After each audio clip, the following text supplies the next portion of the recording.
What's up, guys? I'm here in Toronto with my boy Boris. Boris is the... Actually, Boris, why don't you introduce yourself? Tell everybody who you are. My name's Boris. I run a website called Soxy.com. We the best socks in the world, right? The best stylish socks delivered to your door without you having to go to the mall and waste time shopping. Going through store to store, finding your favorite designs. But it's sexy socks, guys, I'm telling you. Boris gave me his socks maybe a couple of months ago, and I wear them religiously every single day. Hands down, the feel, the comfort, and above all, the designs. Designs are just amazing. Yeah, that's one way we kind of differentiate ourselves, is we try to go for the boldest designs possible. So we'll deliver 5 styles to your door. You never have to go to the mall, and we guarantee that you'll never get the same styles twice. So that's kind of our way of... Well, what got you into the sock game in the first place? So we were running a different... Let's go before we get killed. Oh yeah, well, we're running a different e-commerce business, and one of the things that was selling really well were socks, and everything else was sized, and socks are one size. They're a lot lighter than most other products. And we found that returns, exchanges with some of the other products was kind of a nightmare when you're a small company starting out, and the cost associated with that was just too huge. So we decided to kind of cut everything off, double down on socks, rebrand it to Soxy. Initially it was soxyy.com because the SOXY was taken. And we realized that when we focused on one product and doubled down our attention, our audience took us a lot more serious because they thought we were product experts because we were only doing just that one thing. So it allowed us to just like take control of our market, and yeah, so it's been 3 years. What are some lessons you learned in the last 3 years about running an online e-commerce biz? Some lessons. Or key takeaways. E-commerce specifically, or? Yeah, for Soxy.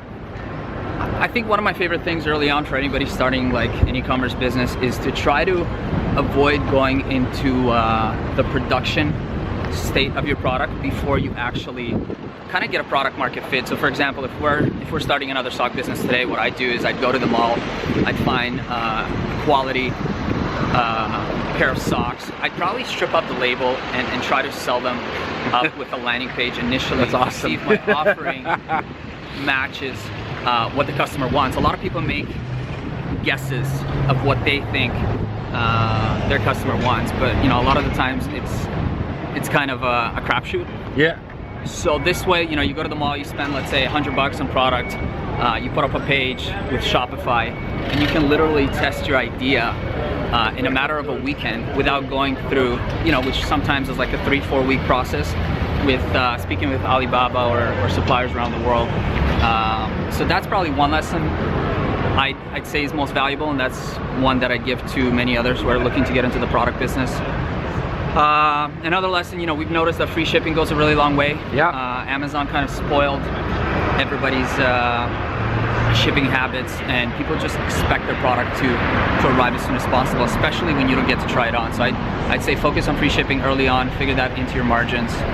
And the other thing that really helped us grow early on was customer service and customer happiness. We doubled down on customer happiness. I mean, I would spend weekends on the phone with customers, just hitting them up and saying, hey, you know, this is Boris. Thank you so much for your order. What can we do to keep you a customer for the rest of your life? You know, Jay Abraham talks about that. It's like, it's not about getting a new customer, it's about having a repeat customers.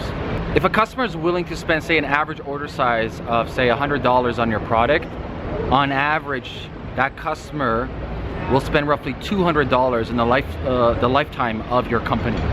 So focusing more on that relationship with your customers as opposed to, I need more. No, you don't need more. You need more repeat buyers.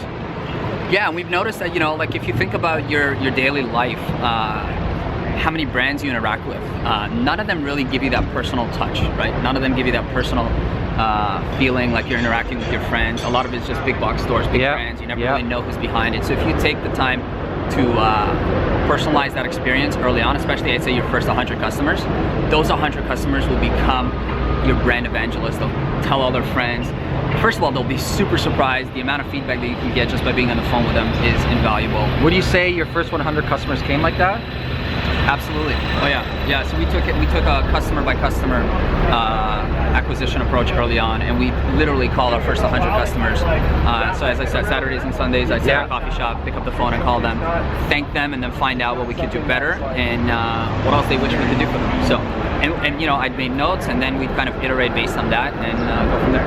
Beautiful. Well, Boris, I want to thank you so much, you know, for giving us value and sharing your story about Soxy. If people want to pick up a pair of Soxy, where can they find them? Yeah, Soxy.com, SOXY.com. And if you want to reach me directly, b@soxy.com, and I'd be happy to take care of you for all of your listeners and kind of throw in a coupon code or something. Sweet. Awesome, brother.